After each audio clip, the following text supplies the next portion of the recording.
Powered by the Inside the Birds podcast. Now, live from inside the Matt Black Kia Studios. This is Football at 4. Football at 4 is powered by the Inside the Birds podcast. And, of course, we get you ready for Eagles training camp, which is July 25th. Geoff Mosher from InsideTheBirds.com. And the Inside the Birds podcast is here. A couple things that we'll be discussing today. Some of them we kind of hit on with Adam yesterday. I want to get Jeff's take on some of that stuff. Also, we know that as training camp closes in, we'll be doing our division preview starting tomorrow. We'll look at the AFC East with Andrew DeCecco. But right now, Geoff Mosher joins us here on the Sports Bash on 97.3 ESPN. What's going on, Moshe?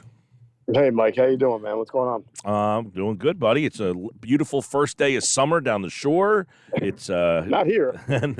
No, not here either. It's been raining all day. It feels like we're getting ready for a Sunday football game. Yesterday, Adam had some interesting over-unders for us in terms of yardage for the running backs. And since we talked running back on Monday, I want to get your thoughts on these numbers because we know Miles Sanders left. He's in Carolina, 1,200-plus yards last year and 11 touchdowns.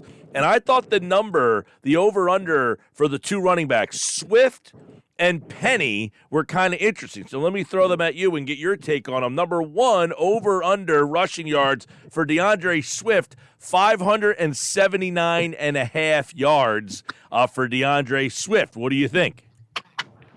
Well, I was kind of bullish on Swift when they made the trade. And even though it's going to be a committee of some sort, I still think he's going to have a pretty good year with this offensive line that he's got in front of him. And I'm still questioning Rashad Penny and how much he'll be on the team. Obviously we talked about him beating out Sermon for it. So I'm going to go over on that. I think DeAndre Swift's going to have the best year of his career behind this Eagles offensive line and in this, multi-dimensional attack that's got Jalen Hurts as a guy who draws an extra run defender.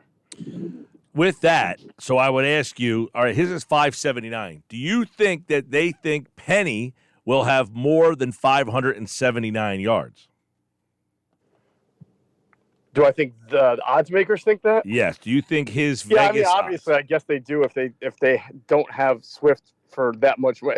It feels like they think it's going to be a 1-2 with Swift and Penny. I'm not 100% sure of that. We're just way too far out. And Penny's injury history makes me, sort of dubious to think he's going to have a whole lot of yards or that many yards. You could apply the same logic that behind the offensive line in that attack, he'd be even more dangerous. But I haven't seen this guy stay healthy yet. Right. So Swift, 579 yards. Penny, the over-under is 600 yards. So they think he'll have more yards. But I guess the overlying picture here is they think it will be a committee between those two and that they will equal about the production they got from Miles Sanders a year ago. Yeah, I just don't know. Mike, I mean, Kenny Gainwell is a guy who catches the ball. DeAndre Swift catches the ball.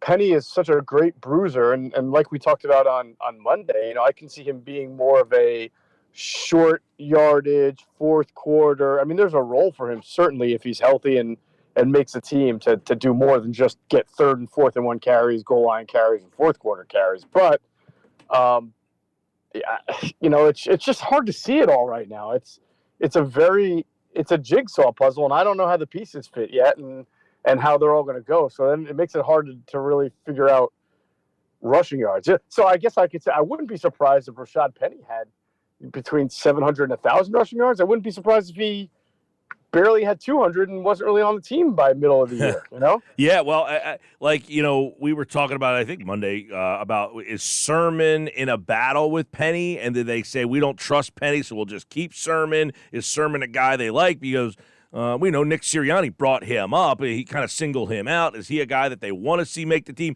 Of all the things at training camp, I feel like this running back puzzle will be the most interesting one because the other thing, Moshe, is you probably don't want to play some of these guys, especially Penny. He gets hurt a lot. You're going to play him in a preseason game if he's a guy you like. So I feel like this running back thing will be one of the interesting ones. That's why I saw when Adam sent me those numbers yesterday, 579 and 600, I really felt that was a very interesting conversation. The other number that I thought was interesting is Jalen Hurts.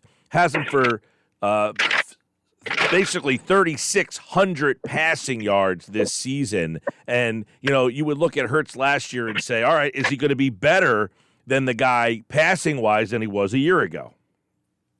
Yeah, 3,600 yards seems very, very possible and feasible and fair. I mean, I could see this passing attack being even better than last year, Mike, because you've got really good weapons. You've got an improving quarterback. You have a passing game that at times last year was about as dominant as there could be, and now you've got running back with DeAndre Swift who can catch the ball too, which was a sort of a missing element to the offense last year. So even though they'll always have the run fallback.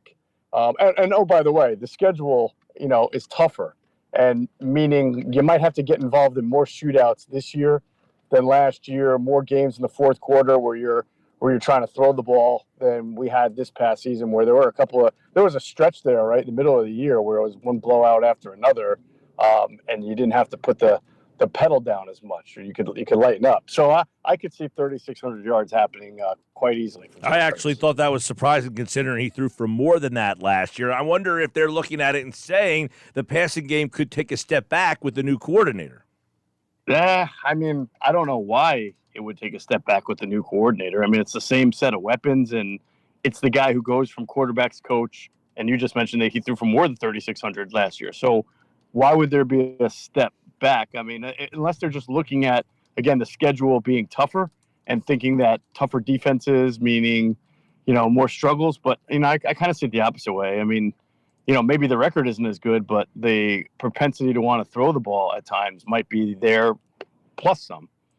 All right, Geoff Mosher, Football at 4. I will say one thing, Mike, real quick, as we think about that, just in general, when we always prepare for fantasy drafts too, it is hard to have a amazing year and then follow it up with a more amazing year. So I can kind of understand from an odds-making standpoint if there are things about the Eagles offense that odds makers are looking at saying that's going to be hard to replicate. And so maybe the odds are better that they don't reach those kind of marks. I mean, how often do we do that? This guy wins MVP. This guy has a breakout year. You try to get him next year in your draft, and then all of a sudden he just didn't have the same type of year. So I can maybe understand that a little bit. All right, Geoff Mosher, Football at 4. ESPN.com picked one move that every team should still make, and I'm interested to get your reaction to the one they had for Philadelphia, which is to sign defensive end Yannick Ngakoue. Number one, I think that would probably be a little expensive. Number two, I'm surprised that he's still out there. Number three, that was a name that was pretty big a couple of years ago. There was a lot of talk about trying to trade for him. And number four, do we still think the Eagles need another defensive end? Well, I think you just laid it out as well as I could have. There are a lot of reasons why, of all the players out there on the market, that the Eagles should probably sign, that Ngakoue, while he's probably still a very good player and always going to have that element of speed rush around the edges that the Eagles like, I don't know that that's a position that they're looking at saying, man, we're this guy away from being where we want to be. Linebacker, sure. Maybe like a zero technique, head up, nose tackle to back up Jordan Davis or play if Jordan gets hurt. Yeah, safety, maybe. Edge rusher, and this guy's not even a versatile edge rusher. I mean, he's literally just an edge rusher. That to me is like a little bit of a curious statement to make. Yeah, 9.5 sacks last season, 29 pressures. So if you're looking for, I don't know, would this kind of be your Chris Long, that type of player? Yeah, but I mean, you kind of already have. I mean, you got Derek Barnett coming back, and you've got Nolan Smith that you drafted. Josh Sweat is an edge rusher. Brandon Graham's an edge rusher. So Hassan Reddick's an edge rusher. Listen, you can never have enough. And if the Eagles went and signed Yannick Ngakoue, it's not like we would all have to be surprised. But I don't know that makes them so much. I don't know that covers up any deficiencies that has. Just makes them stronger in an area where they're already fairly strong. Yeah, that it was mainly because his name came up a couple of years ago. Remember, I think it was when he was in Jacksonville. Wasn't there some talk about trading a first-round pick to try to get him? That's how of an impactful season he had down there. And then I think he signed with maybe Oakland or whatever he ended up doing. But he's never been near the same player that he was that year in Jacksonville. No, he hasn't, and that's mainly because he's a very, very good speed rusher. Who isn't versatile, doesn't have a ton of other moves. I don't want to call him a feast or famine player, but yeah, he had success. You remember how Javon Curse was like that? Earlier in his career, he had such quick get off with the Titans, and he had those first 2 or 3 years that were great, but then the league caught up to him a little bit. He got injured a little bit, and he just wasn't sort of diverse enough as a pass rusher or versatile enough to be able to create more sacks other than when you beat a guy around the edge with speed.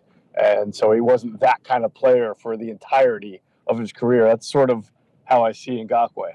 All right, Geoff Mosher, Football at 4 over at InsideTheBirds.com. Andrew wrote an interesting piece regarding the tight ends on this team, and we'll talk to him tomorrow. But I look at that spot, too. Dallas Goedert, and obviously everything, Arnold, Stoll, and Calcaterra. But I want to just get your thoughts on Goddard and his role in this offense and whether or not, because I know there's a lot of people out there that think that he could be one of those top tight ends in this league. Do we look at him with this offense and what they have now in year number 2 with all this group together that Goddard can have even a bigger year this year? Yeah, I always think he can do more. I think there are times, and it might be opponent specific, where you can run the offense through Dallas Goedert and work inside out. He's almost impossible to cover. He's big, he's fast, he can block, he can catch. Could his route running be better? Yeah, it could be. I mean, it's not the best among when you compare maybe what Zach Ertz was here or what Travis Kelce is. But again, he's just really this will be his second year with Jalen Hurts, or third, I should say, and he's got to stay healthy. But I think he's, in general, 1,000-yard receiver, tight end receiver if he plays 17 games. I'm looking forward to that tight end usage in this offense with Brian Johnson as well, and then obviously having Jalen Hurts with all the pieces together. July 25th, it all starts. Football at 4 here on the Sports Bash. Geoff Mosher over at InsideTheBirds.com and the Inside the Birds podcast here on the Sports Bash. All right, bud, we'll talk to you next week, pal. All right, Mike, take care. And Andrew's here tomorrow as we take a look at the AFC East. We'll take our first swing at the division previews with Andrew DeCecco. How many teams in the AFC East? You got Buffalo, Miami, New England, the Jets. How many of those are actually playoff teams this year? Andrew, we'll go through it in the depth of some of these teams.